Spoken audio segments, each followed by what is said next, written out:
लगता है कि नरेंद्र मोदी जी अमेरिका और चीन के बीच में बुरी तरह से उलझ गए हैं।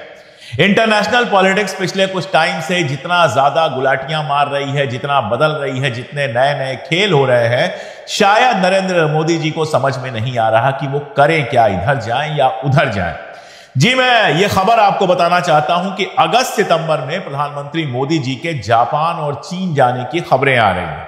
खबर यह है कि जापान में तो वो एनुअल समिट है, उसके लिए जा रहे हैं, लेकिन चाइना में वो शंघाई कोऑपरेशन ऑर्गेनाइजेशन जो है SCO, जिसके विदेश मंत्रियों की मीटिंग अभी चल रही है, उसके राष्ट्र प्रमुखों की मीटिंग में हिस्सा लेने जाएंगे। अगर वो जाते हैं तो गलवान घाटी वाली घटना के बाद पहली बार चाइना जाएंगे। उसके पहले तो कई बार चाइना जा चुके हैं। शी जिनपिंग इंडिया आ चुके हैं, उनको अहमदाबाद ले गए थे, झूला झुलाया था, वो सब कहानी तो आपको पता होगी।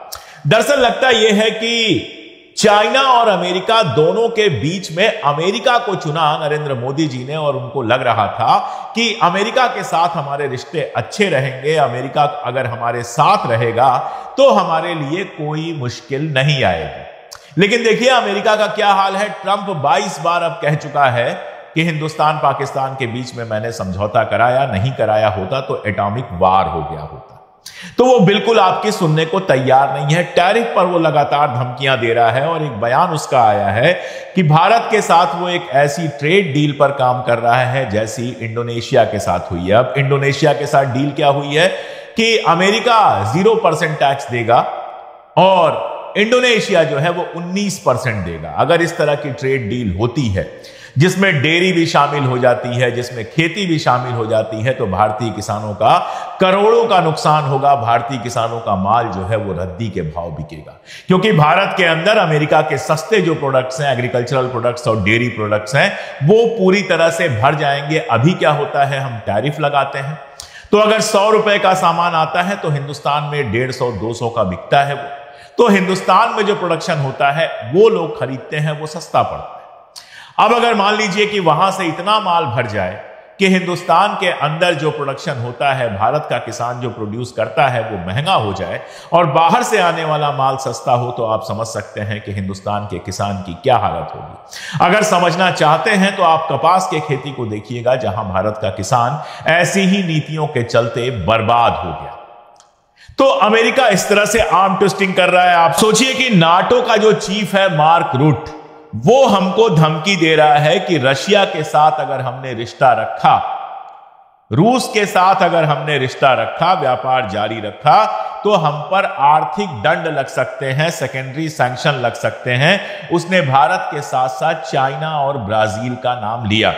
यानी अमेरिका आपको जरा सा भी छूट देने को तैयार नहीं है। उसका बयान आप सोचिए, जरा सुनिए कि एक बाहर का आदमी किस तरह से धमकी वाले बयान दे रहा है। वो कहता है कि अगर आप चीन के राष्ट्रपति, भारत के प्रधानमंत्री या ब्राजील के राष्ट्रपति हैं और रूस के साथ व्यापार करना और उसका तेल और गैस खरीदना चाहते हैं, तो आपको पता होना चाहिए कि मॉस्को में बैठा व्यक्ति शांति वार्ता को गंभीरता से नहीं लेता। मैं 100% सेकेंडरी प्रतिबंध लगा दूंगा।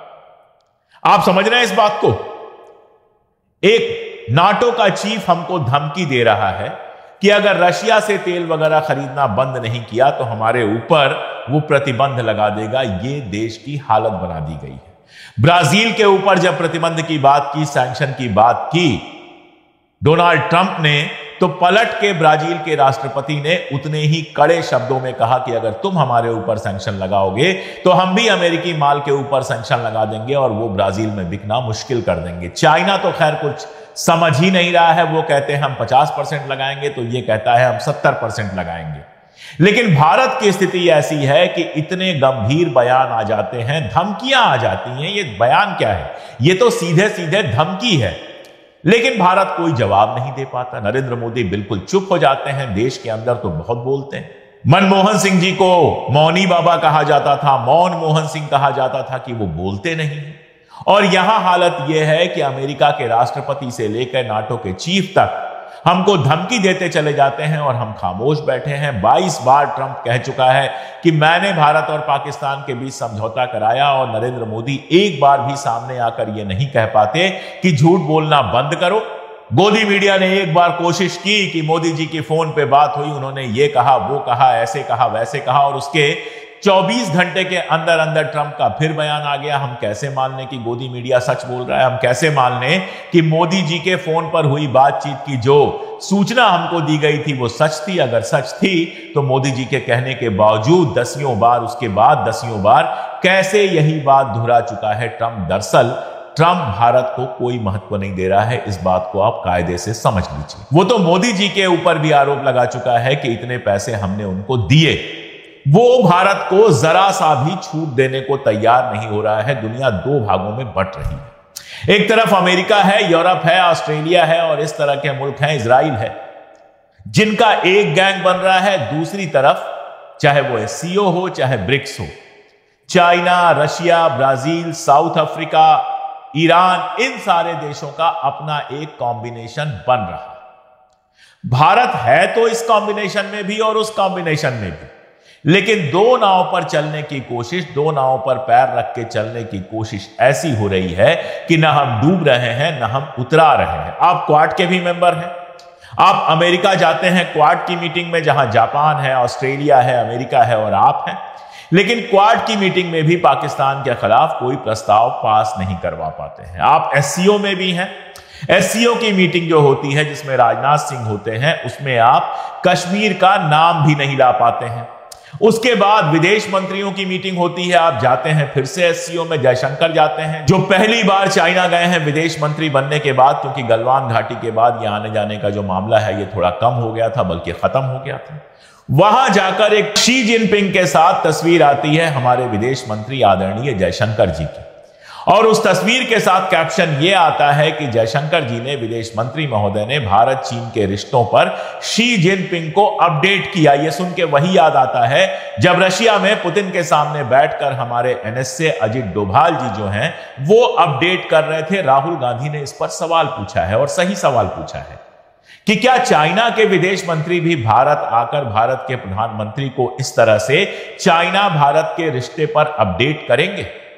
और अगर नहीं करेंगे, इसका सीधा मतलब यह है कि आप चाइना के सामने झुक रहे हैं। आपका विदेश मंत्री जाकर चाइना को अपडेट कर रहा है। चाइना का विदेश मंत्री इस जरूरत को महसूस नहीं कर रहा है कि वो भारत में आकर अपडेट करे। जब भारत और पाकिस्तान के बीच तनाव चल रहा था, युद्ध जैसी स्थिति बन रही थी, तब तो चाइना ने खुल के कहा था कि वो पूरी तरह से पाकिस्तान के साथ है, और हमारी आर्मी के सीनियर ऑफिसर्स बयान दे चुके हैं कि इस लड़ाई को चाइना ने अपने हथियारों के लैब की तरह इस्तेमाल किया, टेस्टिंग लैब की तरह इस्तेमाल किया।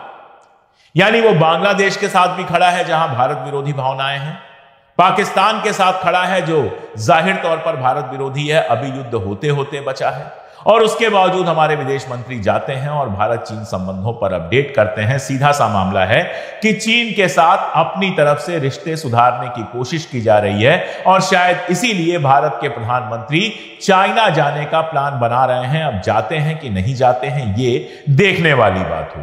राहुल गांधी जब कह रहे हैं कि हमारे विदेश मंत्री जो हैं वो हमारी विदेश नीति को पूरी तरह से बर्बाद करने के बाद अब सर्कस चला रहे हैं, तो कोई बहुत गलत नहीं कह रहे हैं। आपकी क्या है विदेश नीति? किसी के लिए यह समझना मुश्किल काम है कि आपकी विदेश नीति क्या है। आप किसी मुद्दे पर किसी के साथ खड़े होते नजर नहीं आते हैं। ईरान के साथ लड़ाई हुई, आप ईरान के साथ नहीं खड़े हुए, जबकि सब जानते हैं कि ईरान के ऊपर हमला तो इजराइल ने किया था। आप इजराइल के भी साथ खड़े नहीं हुए, इजराइल का भी बयान नहीं आया। यह जरूर है कि इजराइल के साथ बिजनेस आप लगातार बढ़ा रहे हैं, और इजराइल के चक्कर में मिडिल ईस्ट के वो देश जो हमेशा से आपके दोस्त हुआ करते थे, उनको भी आपने नाराज करके रखा हुआ है। आप अमेरिका के करीब जाने की कोशिश करते हैं, वहां कितनी इज्जत मिल रही है हमने देखा। कोई और राष्ट्राध्यक्ष आता है तो उसको लेने के लिए ट्रंप दरवाजे पर आता है। आप गए तो आपको लेने के लिए एक जूनियर को भेज दिया, और उसके बाद से लेके लगातार भारत के ऊपर हमला है, टैरिफ को लेकर, कभी किसी को लेकर, कभी किसी को लेकर। पाकिस्तान के साथ आपकी झड़प शुरू हुई तो ट्रंप कश्मीर ले आया, कश्मीर के अंदर हस्तक्षेप करने की बात कर रहा है, और कश्मीर को 1000 साल पुरानी प्रॉब्लम बताकर सीधे सीधे पाकिस्तान की लाइन ले रहा है। आप पाकिस्तान को देखिए, वो SCO में भी है, चाइना भी उसके करीब है और अमेरिका भी उसके करीब है। संयुक्त राष्ट्र संघ में सिक्योरिटी काउंसिल का वो मेंबर बनता है, और उसके बाद उसको आतंकवाद से जुड़ी 2 संस्थाओं में पद दे दिए जाते हैं। आप कहते हैं पाकिस्तान आतंकवाद को संरक्षण देता है, दुनिया जानती है पाकिस्तान आतंकवाद को संरक्षण देता है, लेकिन देखिए उसने ईरान का भी समर्थन कर दिया। जब ईरान इजराइल की लड़ाई चल रही थी, ईरान का भी समर्थन कर दिया, और उसके बावजूद अमेरिका ने उसके खिलाफ कुछ नहीं बोला। आसिम मुनीर को बुलाकर लंच कराया, कहा पाकिस्तान बहुत महान देश है। तो आप देखिए, आपके सामने पाकिस्तान चाइना का भी दोस्त है। चाइना कहता है हम पाकिस्तान के साथ खड़े हैं। रशिया एक पुराना जो वहां प्रोजेक्ट था उसको फिर से शुरू करता है। रशिया के राष्ट्रपति के साथ फोटो आती है। अमेरिका उसके आर्मी चीफ को बुलाकर लंच कराता है, उसको महान देश कहता है। यूनाइटेड नेशन में आतंकवाद से जुड़े जो संगठन है, आतंकवाद रोकने से जुड़े जो संगठन है, उसमें उसको अच्छे खासे पद दिए जाते हैं। ये क्या डिप्लोमेसी? आप कहां हैं इन सबके बीच में? आप ब्रिक्स के मेंबर हैं, लेकिन ब्रिक्स जब कॉमन करेंसी की बात करता है तो आप कहते हैं नहीं साहब, हम तो डॉलर में ही काम करेंगे। आप ब्रिक्स के साथ होकर भी ब्रिक्स के साथ खड़े नहीं होते हैं। रशिया जो हमेशा से ऑल वेदर फ्रेंड था आपका, उससे भी आपने दूरी बना ली। अब यह प्रेशर बनाया जा रहा है कि आप रशिया से तेल खरीदना बंद कर दें। इसका मतलब क्या है? रशिया से सस्ता तेल खरीदने की जगह आप अमेरिका से, या फिर जिन जगहों से अमेरिका अलाउ करेगा वहां से महंगा तेल खरीदेंगे। पहले ही पेट्रोल डीजल की जो हमारे यहां कीमतें हैं वो टैक्स लगा लगा के इतनी बढ़ा दी गई हैं कि दुनिया में सबसे महंगे पेट्रोल जिन देशों में बिकते हैं उनमें से हम एक हो गए। और उसके बाद अगर पेट्रोल महंगा आएगा, लागत ही बढ़ जाएगी, तो जाहिर है डीजल पेट्रोल बढ़ेगा। इसका मतलब देश के अंदर महंगाई जबरदस्त बढ़ेगी और इसका असर जनता के ऊपर पड़ेगा। तो यहां तो आप एकदम ऐसा फंसे हुए हैं कि रशिया से तेल मंगाना बंद करेंगे तो महंगाई बढ़ेगी, और अगर रशिया से तेल मंगाते रहेंगे तो अमेरिका आपके ऊपर टैरिफ लगा देगा। ट्रेड डील की बात चलती है, लगातार आपके यहां से आता है ट्रेड डील हो रही है। आप कहते हैं एग्रीकल्चरल प्रोडक्ट जो है वो रेड लाइन है हमारे, लेकिन अमेरिका का राष्ट्रपति कहता है कि जैसा समझौता इंडोनेशिया के साथ हुआ है वैसा ही इंडिया के साथ होगा। इंडोनेशिया और इंडिया को एक साथ खड़ा कर देता है। आप कहते रहिए my friend Donald Trump, my friend Donald Trump, लेकिन वो आपको उतना ही महत्व देता है जितना इंडोनेशिया का, और साफ साफ कहता है वैसा ही समझौता करना पड़ेगा जिसमें एग्रीकल्चर, डेयरी, सब कुछ आपको खोलना पड़ेगा। जाहिर है हमारे किसानों की तबाही का रास्ता खुल जाएगा। आपकी हालत यह है कि एलन मस्क की टेस्ला भारत में आती है, महाराष्ट्र में उसका शोरूम खुलता है और उसका उद्घाटन करने एक राज्य के मुख्यमंत्री फडणवीस साहब पहुंच जाते हैं और खुद ट्वीट करके उसको पोस्ट करते हैं। ऐसा लगता है कि टेस्ला के सेल्समैन जैसे दिखाई दे रहे हैं आपके मुख्यमंत्री। क्या जरूरत थी मुख्यमंत्री का एक प्राइवेट सेक्टर के, और वो भी विदेशी कार कंपनी के कार के शोरूम का उद्घाटन करने की क्या जरूरत थी? बहुत सीधा मामला है, क्यों गए थे आप वहां पे? कल तक प्रधानमंत्री कह रहे थे विदेशी नहीं स्वदेशी वस्तुओं का इस्तेमाल करो, और आज एक विदेशी इलेक्ट्रिक कार के शोरूम के उद्घाटन में देश के एक बड़े प्रदेश का मुख्यमंत्री पहुंच जाता है। इसका मतलब क्या है? क्या संदेश जाता है? मेक इन इंडिया के नाम पर आपने अडानी अंबानी को जो दुनिया भर का दिया है, हर तरह की छूट दी है, उसमें बन आपके यहां कुछ नहीं रहा है। इलेक्ट्रिक कारें जो बन रही हैं, चाइना अमेरिका से बेहतर कारें बना रहा है। अमेरिका में कारें बन रही हैं या चाइना में बन रही हैं। एआई के जितने रिसर्चर हैं दुनिया में, उसमें से 50% रिसर्चर चाइना के हैं। आप इलेक्ट्रिक कार की बात कर रहे थे, आज ही खबर आई है कि ह्यूआई जो उनकी कंपनी है उसने एक पेटेंट रजिस्टर कराने के लिए आवेदन किया है, जिसमें एक बार की चार्जिंग के बाद 1000 किलोमीटर कार चलेगी। आप सोचिए, ये तो उसके ऊपर प्रतिबंध लगा है इंडिया में, वरना वैसी कारें आ जाएं तो इंडियन कारें वैसे ही खत्म हो जाएंगी हर क्षेत्र में, चाहे वो हथियार हो, चाहे ड्रोन हो, चाहे कार हो, हर क्षेत्र में चाइना आपसे आगे निकल गया है। मैं एक बार याद दिला दूं, 2010 के आसपास तक यह चलता था कि भारत और चाइना में आगे कौन निकलेगा। दोनों को बराबर का माना जाता था, और चाइनीज माल की कम से कम भारत में इमेज यह थी कि वो चलता नहीं है, सस्ता होता है लेकिन चलता नहीं है। कोई अगर मिक्सी खरीद लाए जिस पर कुछ ऊल जलूल नाम लिखा हो तो लोग कहते थे अच्छा चाइनीज मिक्सी है क्या, देखते हैं कितने दिन चलती है। आज चाइनीज माल सारी दुनिया में राज कर रहा है, और आप क्या प्रोड्यूस कर रहे हैं? आपके यहां कौन सी ऐसी चीज प्रोड्यूस हो रही है जिसकी दुनिया भर में डिमांड है? कुछ नहीं, क्योंकि आपने अडानी जैसे आदमी को सर पे चढ़ा के रखा हुआ है, भारत बना के रखा हुआ है। भारत की सारी संपदा उसके पास धीरे धीरे शिफ्ट हो रही है, जो बनाता कुछ नहीं है। पहले से बनी बनाई चीज का कहीं मैनेजमेंट करना है, कहीं यहां का माल वहां करना है, बनाना कुछ नहीं है। अडानी का बनाया हुआ ना कुछ आप खाते हैं और ना कोई गाड़ी आती है, ना कोई टेक्निक आती है। आया कि हथियार बनाएंगे तो पता चला कि इजराइल से पूरा का पूरा मॉडल आएगा, यहां पे सिर्फ उसको जोड़ दिया जाएगा और ठप्पा लगा दिया जाएगा अडानी जी की कंपनी का। नई टेक्नोलॉजी, नया रिसर्च। अरे आप बताइए, जब आईआईटीज के अंदर गोमूत्र और गोबर पर रिसर्च होगा तो फिर देश कैसे आगे बढ़ेगा? अपने एजेंडा के लिए रिसर्च का सारा सत्यानाश कर दिया गया है। जब प्रधानमंत्री नाले से गैस निकालने की बात करेगा, जब प्रधानमंत्री कहेगा कि बादल थे तो उनके राडार देख नहीं पाएंगे, जब ऐसी बातें करेगा तो देश के अंदर विकास क्या होगा? जब कांवड़ यात्रा पर सारा ध्यान लगा दिया जाएगा, जब कांवड़ पर कविता लिखने वाले, और वो भी इन्हीं की पार्टी के संगठन एबीवीपी के नगर अध्यक्ष हैं, वो जो टीचर हैं लेकिन बच्चों से उन्होंने कहा कि कांवड़ पे मत जाओ, पढ़ाई करो, शिक्षा का दीप जलाओ, तो उनके खिलाफ एफआईआर हो गई।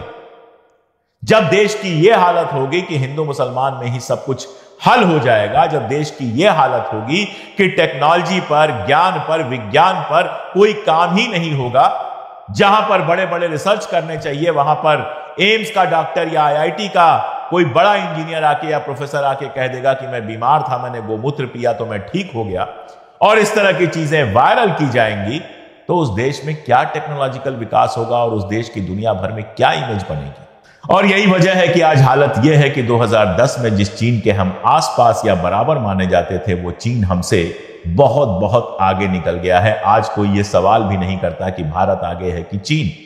और इसीलिए वो स्थिति बनी है कि आप चीन पे दुनिया भर का बयान देते हैं, कांग्रेस का कोई नेता मिल ले तो पता नहीं क्या क्या बातें करने लगते हैं, और आपके विदेश मंत्री जाकर शी जिनपिंग को समझाते हैं कि देखिए हमारे और आपके बीच में रिश्ता सुधरना चाहिए, उसमें ये है, उसमें ये नहीं है, और फिर खबर आ जाती है कि प्रधानमंत्री खुद चाइना जा रहे हैं। क्यों नहीं शी जिनपिंग इंडिया आ रहा है?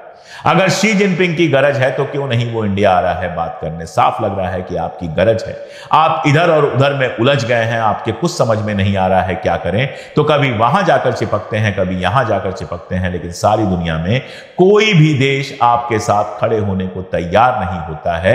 ये आपकी 11 साल की विदेश नीति है, ये 11 साल से बचता हुआ डंका है। गले में कितने भी इनाम आप इकट्ठा कर लीजिए, लेकिन देश की जो हालत आपने की है उसके लिए इतिहास आपको कभी माफ